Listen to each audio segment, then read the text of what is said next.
Bien, chicos. Entonces la última parte. A ver, ¿qué tenemos por acá? Ya.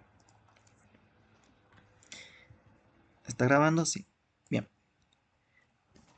Vamos con los reflejos somáticos. Estos emplean un arco reflejo. El arco reflejo está constituido, uno, por las partes receptoras sensitivas. Fíjate que yo puedo estimular una parte y acá obviamente van a tener nervios y estos prácticamente envían señales que son las aferencias y las aferencias van a llegar hasta el sistema nervioso central, donde ahí está el centro de integración. El centro de integración es donde llega el estímulo, lo procesa y envía la respuesta. Y envía una señal eferente. ¿A quién? Al efector. ¿Quiénes son los efectores? El músculo. Entonces, necesariamente un arco reflejo indica eso. El arco reflejo tiene todos estos componentes: sensitiva, aferencias, centro de integración, eferentes, efectores. ¿Sí? La mayoría de arcos reflejos, el centro de integración incluye una o más interneuronas. ¿Sí? Una o más. Mientras más interneuronas, más complejo y más demora el reflejo. Entonces, vamos a hablar del uso muscular. El uso muscular es prácticamente un órgano que está entre los propios receptores. Ya, dice muscular, fíjate, no, muscular, o sea que está en el músculo. Se encuentra entre los propios receptores, no son propios receptores. Ya, y lo que hacen es el uso muscular, controlar la longitud y el movimiento y lo informa al encéfalo. En cambio, los propios receptores controlan el movimiento igual que los usos musculares, pero los propios receptores te indican la orientación del músculo. Propiocepción, sinestesia. ¿Sí? Entonces, si tú dices, ay, voy a mover este músculo, ambos, el propio receptor y el uso muscular. Pero si, ¿quién te dice dónde está tu músculo? O sea, ¿dónde está la orientación del músculo? El propio receptor. Ah, pero ¿quién te indica la longitud del músculo? O sea, si está contraído, relajado y todo eso, el uso muscular. ¿Ya? El uso muscular, entonces longitud y movimiento. Ambos envían información al cerebro. Y esto es para controlar el tono muscular, la postura, el movimiento coordinado y reflejos correctivos. ¿Sí? Fíjate que los usos musculares son abundantes, especialmente músculos que requieren control fino. En estas zonas van a haber 10 o más músculos, 10 o más usos musculares por gramo, perdón, 10 o más por gramo de músculo en el control fino. En cambio, músculos largos de un movimiento más brusco son menos, incluidos a nivel del oído medio, que no hay ningún uso muscular. En el oído medio tienes músculos, sí, y no tienen usos musculares, porque no tienes ni idea de lo que pasa en esa zona. Ahora, el uso muscular se llama así porque tiene forma fusiforme. Fusiforme quiere decir que tiene una parte ancha, central, y una parte distal más estrecha. Miden de 4 a 10 milímetros. Y están envueltos por perinicio. ¿Ya? Estos usos musculares, otra vez vuelvo a decir, muscular, no está en el tendón, está en el músculo, entre los propios receptores, pero están cerca los tendones. ¿Ya? En el uso muscular vas a encontrar de 3 a 12 fibras que son modificadas. Y también vas a encontrar fibras nerviosas. Estas están envueltas por una cápsula fibrosa y se mezclan en sus extremos por el perinicio. Tenemos fibras musculares que son intrafusales, su nombre lo indica, dentro del uso muscular. Y tenemos fibras extrafusales, que están por fuera, como puedes ver acá. ¿Ya? Bien. Las fibras intrafusales son dos. Tenemos la fibra de cadena nuclear y la fibra de bolsa nuclear, que vamos a ver por qué se llaman así. Pero, acuérdense, son 3 a 12 fibras musculares modificadas en cada uso muscular. Estas tienen capacidad contráctil en su parte externa. En su parte externa, fíjense que tienen como estrías. Porque tienen sarcómeros en esa zona. ¿Ya? En su parte externa tienen sarcómeros y justamente esa es la parte contráctil, porque es músculo modificado. Estas son las fibras intrafusales. Ahora, la fibra de cadena nuclear son delgadas, son pequeñas, tienen sus núcleos dispuestos en forma de cadena. El libro dice que está en la parte contráctil y la imagen te muestra que está en la parte media. Bueno, raro, ¿no? En la imagen las fibras evidentemente están dispuestas en cadenitas, en filitas. La imagen te muestra que está en la parte media y el libro dice que está en la parte contráctil. Bueno, en cambio las fibras de bolsa nuclear, los núcleos están como si fueran en una bolsa. No tienen un orden específico, pero sí están en la parte media de la fibra muscular. ¿Sí? Estos son de 2 a 3 y las de cadena nuclear son 5. Las más grandes son las de bolsa nuclear, que pueden llegar a ser el doble de las de cadena nuclear. Incluso son más gorditas, son más grasas. Esas son las fibras musculares modificadas. También les he dicho que hay fibras nerviosas. Y las fibras nerviosas tenemos dos sensitivas y una motora.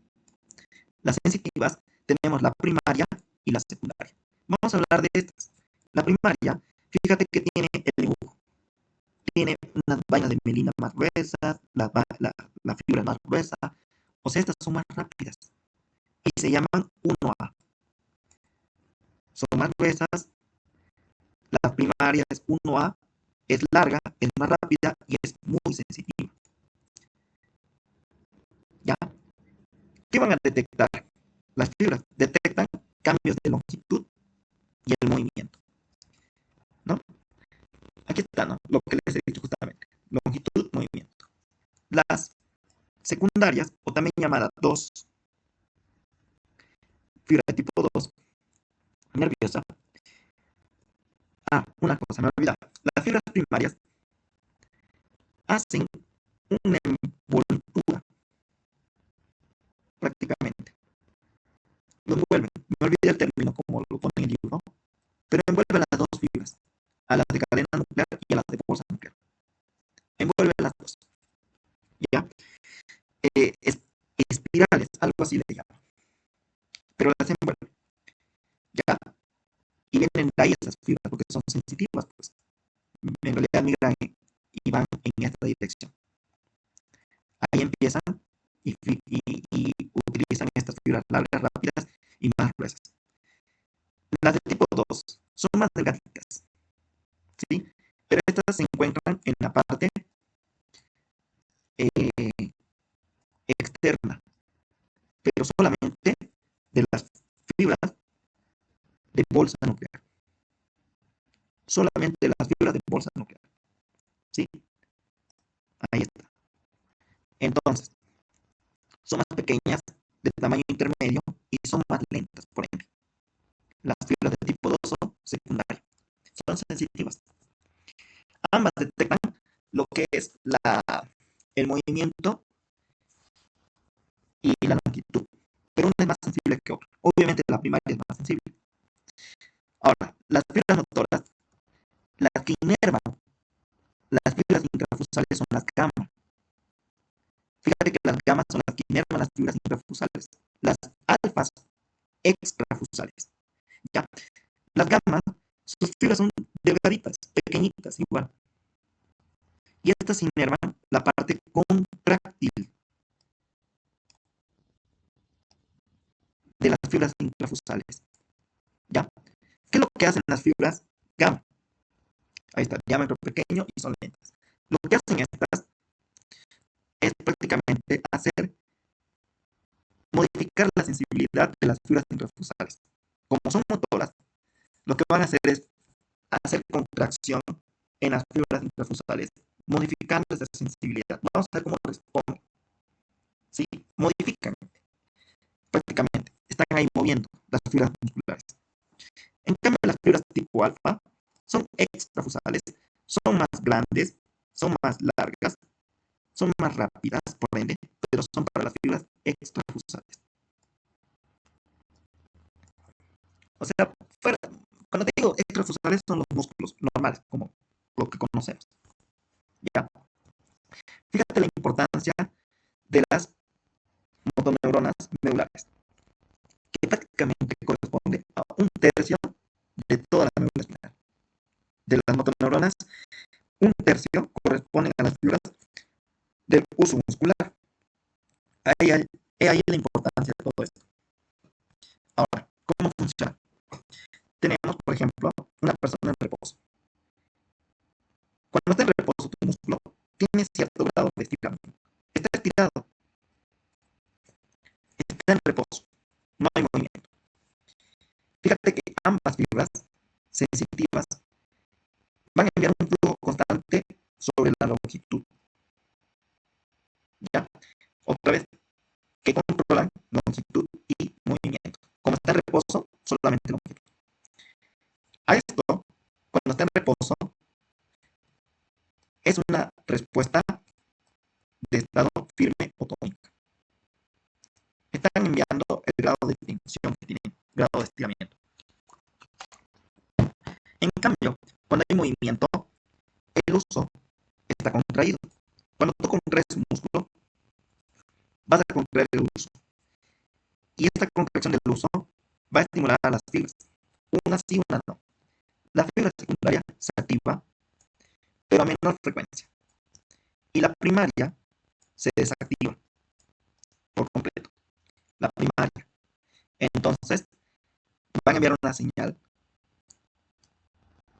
Y esto es la respuesta dinámica o fásica. O sea, movimiento, dinámica, movimiento o fásica.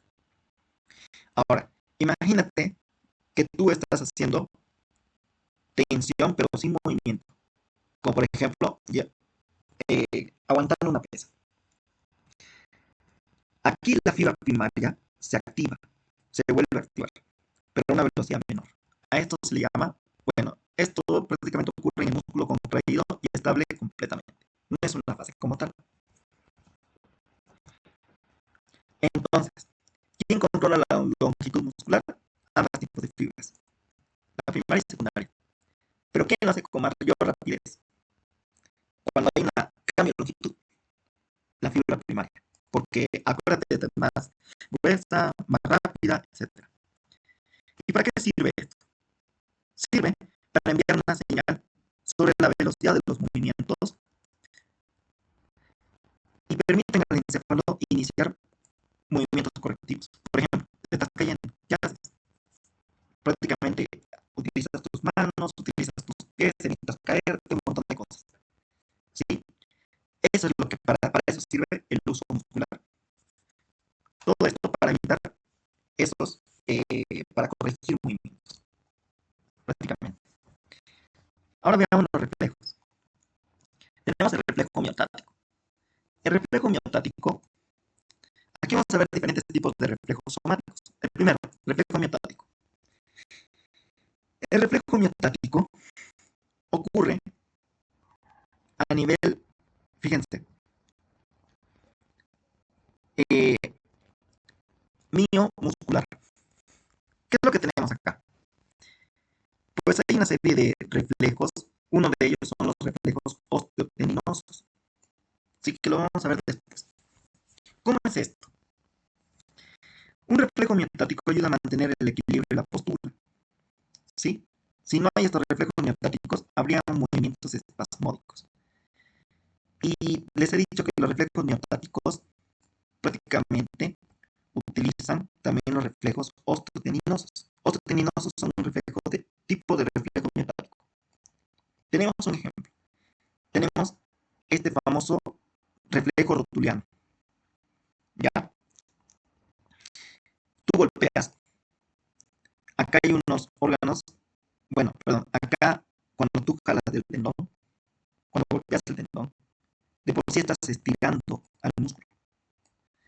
Entonces hay unos receptores a nivel uso muscular que envían la señal a frente, llega hasta lo que es la médula espinal. En la médula espinal, lo que pasa es que hay una conexión directa con una fibra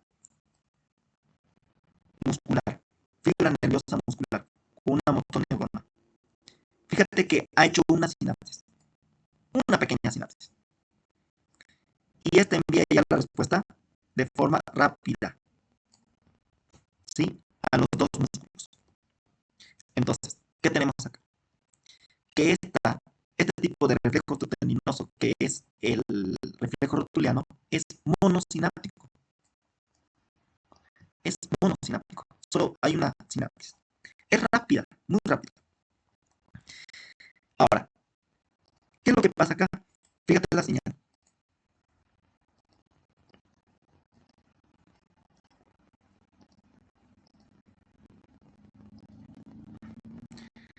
Va a enviar la motoneurona hacia los músculos del cuádriceps femoral y va a enviar otra señal a los músculos posteriores.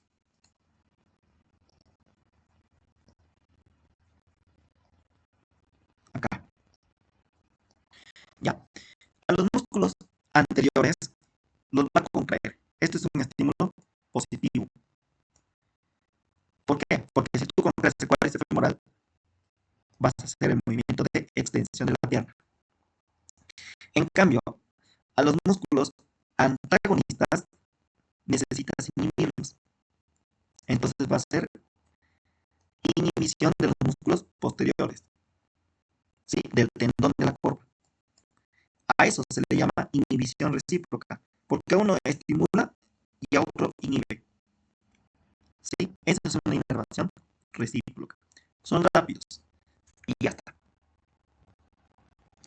Hay diferentes tipos de reflejos osteotendinosos. Acuérdate, si yo golpeo el ligamento rotuliano, de por sí el músculo se va a estirar y acá están los usos musculares y estos envían la información y la información rápidamente viaja a los músculos anteriores y músculos posteriores.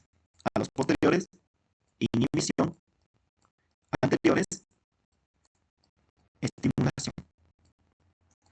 Si tú contraes el cuádriceps femoral, va a haber extensión de la pierna, que esa es la respuesta, ¿verdad? Este es un reflejo monosináptico osteotendinoso miotático. Ahora, también hay otros tipos de osteotendinosos, como por ejemplo, acá tenemos el tendón de Aquiles. Tendón de Aquiles que se inserta en el hueso calcáneo y que este tendón de Aquiles obviamente es posterior y que viene de los músculos de la región posterior de la pierna. Cuando tú golpeas el tendón de Aquiles, la respuesta es flexión plantar. También puedes golpear el músculo, el tendón del posterior del brazo, o sea, el tríceps braquial.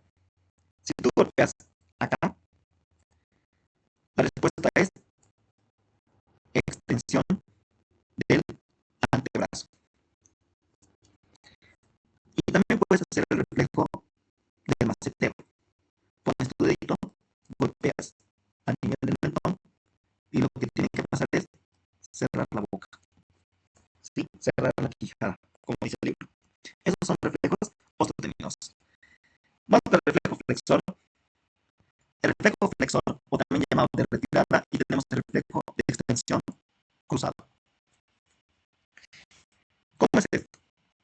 Digamos que tú estás caminando por la playa y te aparece un vidrio, te cortas. ¿Qué es lo que haces? Levantas el pie. Como uno levantas el pie y con el otro extiendes el otro pie para evitar caerte. O sea, uno levanta flexión. El otro, extensión. Y esos son los dos reflejos. Entonces, te cortas y tienes acá receptores sensitivos de dolor. Viaja la señal, llega a la médula espinal por la parte posterior y lo que hacen es encontrarse con una interneurona en el asta posterior.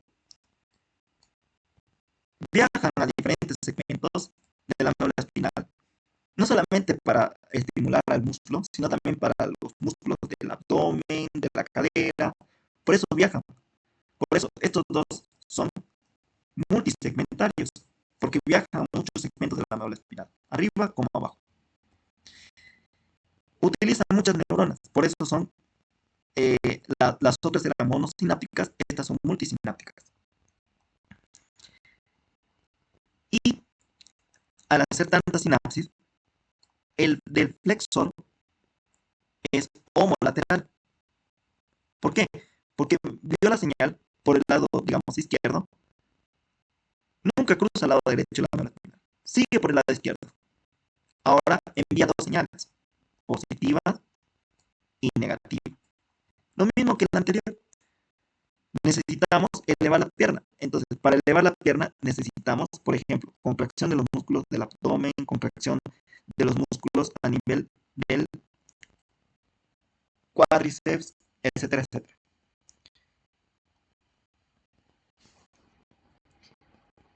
Y necesitamos inhibir los otros músculos. Para que tú puedas, necesitamos inhibir a los antagonistas. ¿Sí? Bueno, en este caso, por ejemplo, tenemos los músculos flexores, como el cuádriceps. ¿Sí? ¿Qué hace el cuádriceps? Extiende la pierna, flexiona el músculo. ¿Qué necesitamos? Flexionar el músculo. Estimula el cuádriceps. Inhibe a los posteriores. ¿Sí? Y de esa manera, lo que hace es flexionar el músculo, inhibiendo a los antagonistas, estimulando a los sinergistas y se crea este movimiento. ¿Sí? Bien. Pero esta señal no termina ahí. Ahora vamos al otro tipo de reflejo. El otro reflejo es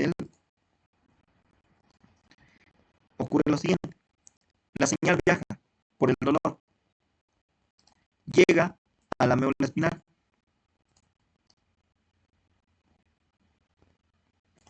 pero ahora cruza, fíjate, cruza la señal y hace sinapsis, igual en muchos segmentos de la médula espinal, también es multisegmentario y utiliza muchas sinapsis, multisináptico.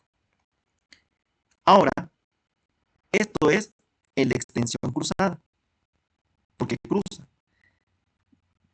Ahora, igual envía señales positivas y negativas, pero ahora es al revés. Necesitamos extender. Por ende, en la extensión cruzada estimula a los extensores, el deflexor estimula a los flexores, el deflexor inhibe a los extensores, el extensor inhibe a los flexores. Su nombre lo indica todo, cuál estimula y cuál inhibe. Entonces, en la extensión cruzada vas a estimular a los extensores, inhibes a los flexores. ¿Para qué? Para la otra pierna, la que no te has cortado. Por eso, viaja al otro lado de la médula espinal, a la otra extremidad, para extender. Porque si no extiendes esta extremidad, te caes. No mantienes el equilibrio. Por eso se llama extensión cruzada. ¿Ya? Y por último, el reflejo tuteninoso, que ya lo acabamos de ver. El reflejo tuteninoso, prácticamente aquí utilizamos órganos tendinosos. Su nombre le indica dónde están, en el tendón. Estos órganos tendinosos están en el tendón cerca del músculo. Están formados por dos partes, una parte colagenosa y una parte de fibras nerviosas. Obviamente no tienen músculos. Y las fibras nerviosas terminan como aplastadas en esta región, como aplanadas sus fibras. Los órganos teninosos miden 0.5 milímetros de largo, ¿ya? Y bueno, ¿qué es lo que pasa? Cuando hay poca actividad, eh, prácticamente, a ver si, ya, cuando hay poca actividad, por ejemplo, el músculo no está contraído, hay poca señal que llega de la parte del estiramiento del colágeno a las fibras nerviosas. Obviamente, en contracción muscular, las fibras colágenosas se estiran, ¿sí? Y entonces estimulan a las fibras nerviosas y le envían esa señal al encéfalo para responder. Los órganos teninosos indican cuando tú estás estimulando a un tendón, cuando lo estás moviendo y cuando lo estás estirando, ¿sí? Y de ese mismo reflejo osteotendinoso, perdón, reflejo perdón, tenemos los órganos teninosos que están en el tendón, cerca del músculo. También tenemos el reflejo osteotendinoso. El reflejo osteotendinoso, el que hemos visto justamente ahorita en el miotático. En el miotático, justamente tú golpeabas, se estiraba el tendón y prácticamente el músculo se estiraba y reconocía eso y se estimulaba. Aquí el receptor era el uso muscular. Estamos en reflejos osteotendinosos, que hemos dicho que son estos. Justamente, son reflejos osteotendinosos. Pero en esta parte, presten atención. Aquí hay una respuesta excesiva. Excesiva. ¿Sí? Ya no es un golpecito. Ahora es algo muy fuerte. Tú dirás, bueno, si es muy fuerte el tendón, el músculo debería hacer esto. Eh, por ejemplo, extensión de la pierna. No, como es algo excesivo, si haces eso te puedes lesionar. Entonces aquí, en vez de estimular a las neuronas alfa, motoneuronas alfa, aquí las inhibimos para no lesionarnos. Muchas veces nos puede ganar. Puede ser tan fuerte el estímulo con músculos menos sensibles, etcétera, o rápidos, que no responden a ese exceso de tensión y entonces no hay inhibición de las motoneuronas alfa y por ende va a haber lesión. Entonces, acuérdense, acá ante una respuesta excesiva hay una inhibición. Inhibición de las motoneuronas alfa, a diferencia del anterior, que solamente era un golpecito. Bueno, también en parte sirve el reflejo tendinoso para dividir la carga. Por ejemplo, tú tienes acá herramientas. Algunos músculos están más contraídos que otros, algunas partes. Entonces, necesitamos que estos músculos se alineen para tener esto, prácticamente esta función, ¿no? Dividirse la carga de trabajo. Que algunos músculos trabajen igual que otros. Enfermedades. Bueno, para terminar, tenemos el síndrome de Guillain-Barré, neuralgias y todas estas enfermedades. El síndrome de Guillain-Barré, aquí dice Guillain-Barré, pero se pronuncia Guillain-Barré. Yo sé que aquí dice por infección viral, en realidad también puede ser por infección bacteriana, etc. ¿Ya? Y este produce una debilidad muscular, o sea, afecta principalmente la parte muscular. Ahorita les voy a poner imagen. Ahí está. Tú ves acá, te voy a contar cómo es. Digamos que esta persona ha tenido alguna infección. En realidad es mucho más frecuente infección bacteriana que viral. Ha tenido alguna infección bacteriana, tu cuerpo ha producido anticuerpos y demás, y esta inmunidad te ataca a ti. Por eso es algo autoinmune. ¿Y qué ataca? Ataca a tus propias neuronas motoras. ¿Sí? Entonces, al atacar a las neuronas motoras, las destruyen, pero aquí atacan a la vaina de mielina. ¿Sí? Por eso es una enfermedad desmielinizante. Es autoinmune y es provocado por infecciones, no solamente viral. Entonces, Se les ataca a las neuronas motoras y fíjate la sintomatología, pues hay debilidad muscular. Literalmente no te lo dice el libro, pero es un clásico. Empieza en la parte inferior y luego sube. ¿Sí? Empieza como hormigueo, debilidad y demás, y luego aparece parálisis. Y como se mueren las neuronas, al morirse prácticamente el músculo se atrofia. Podría llegar incluso a afectar la respiración. Esta enfermedad es muy fregada. ¿Sí? El síndrome de Guillain-Barré. Ya saben, cualquier infección, autoinmunidad, motoneuronas, síntomas principalmente motores y que puede afectar incluso la respiración y matarte. Neuralgia, y es desmilizante. Ahí está, la palabra algia significa dolor.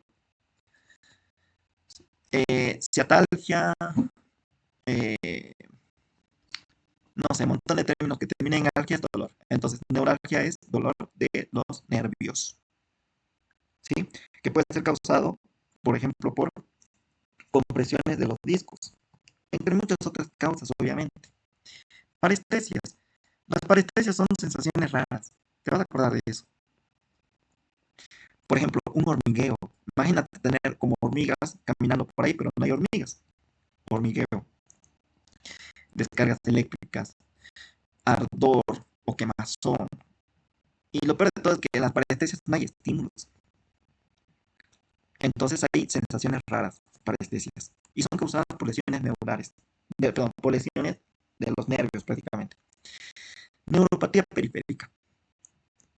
En la neuropatía periférica puede haber afectación sensitiva y afectación motora. En ambas podemos decir que hay parálisis. Si es sensitiva, podemos decir que hay parálisis. Si hay motora, parálisis igual. ¿Ya? Entonces, parálisis nerviosa podemos decir en una neuropatía periférica. Patía indica enfermedad. Encefalopatía y lo que tú quieras. Patía es enfermedad. Neuro, periférica indica nervio. Entonces, afectación del nervio, tanto sensibilidad como la motora, que obviamente te provoca parálisis. Rabia. Rabia es producido por un virus que viene de los animales, ¿no? Bueno, no siempre, también puede ser del humano. Eh, este virus lo que hace es entrar y utiliza las neuronas motoras, no sensitivas, y estas viajan. Acuérdate que las motoras tienen este sentido, entonces viajan en sentido retrógrado. Y también van a afectar al sistema nervioso autónomo. Por eso hay síntomas como salivaciones, etcétera, etcétera, ¿no? Como hidrofobia, que es miedo al agua, etcétera. Como afecta a las neuronas motoras, sistema nervioso autónomo, viajan y luego llegan al encéfalo. Y te puede causar encefalitis, inflamación del cerebro y la muerte. Cuando hay síntomas, cuando hay síntomas nerviosos, ya no hay vuelta atrás. Esta persona prácticamente ya ha muerto. Cuando hay síntomas nerviosos, ya no hay vuelta atrás. ¿Sí? Es una enfermedad 100% letal. Pero se puede evitar, obviamente, ¿no? Meningitis bacteriana, qué curioso. El libro dice eh, meningitis bacteriana. A ver, me voy a reír un rato. Meningocócica, dice. La meningitis meningocócica es producido por el meningococo. Y esa es una bacteria, pues. Aquí dice infección viral. Entonces, bueno, meningocócica es bacteria. Si te digo meningitis, recién meningitis puede ser viral, bacteriana o cualquier otra cosa. Entonces, meningitis meningocócica es producido por una bacteria. Esto va a causar inflamación de las meninges, obviamente, ¿no? Y pues prácticamente eh, hay dolores de cabeza, etcétera. A ver, ¿qué dice? ¿Por qué es largo esa parte? No hay más. Bien. Solo dice por qué es. Vamos con el traumatismo de la médula espinal. Bueno,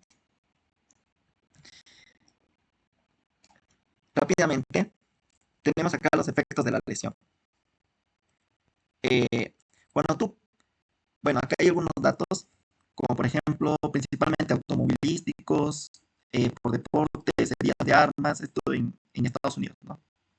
También las personas de edad avanzada, porque se pueden caer, pueden afectar la médula espinal. Sí, fíjense que son principalmente los jóvenes, 16 a 30 años.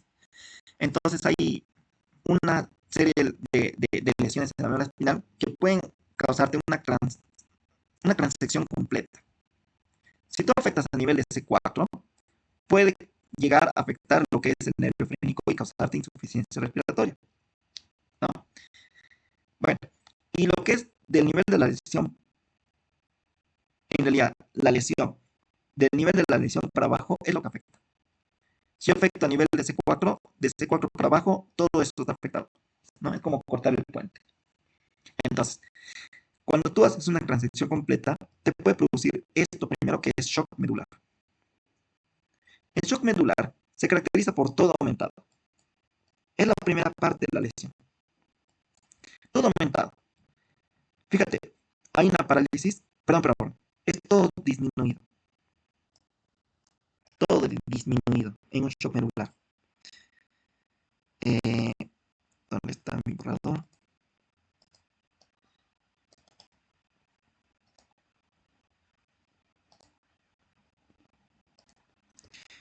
Fíjate, hay una parálisis flácida, ya, los músculos no están respondiendo, la micción y la defecación están disminuidas, o sea, la persona no puede ir al baño, no puede defecar, necesita sondas y demás. Esto va a durar de 8 días a 8 semanas. Los vasos sanguíneos no tienen inervación simpática. Al no haber inervación simpática, lo que va a pasar es que los vasos sanguíneos de estar de vasoconstricción van a pasar a una vasodilatación. Esta vasodilatación va a hacer que la presión arterial disminuya y eso puede matarte, ¿sí? Presión arterial muy baja. Ahora, como no hay contracciones musculares, no hay como, ni también estimulación de las glándulas, prácticamente se acumula el calor y entonces el, te va a producir fiebre. El hipotálamo tampoco va a responder, pues, porque no hay esa estimulación prácticamente. Entonces, no vas a poder controlar la presión, la temperatura y te va a causar fiebre. ¿Qué pasa con el shock medular?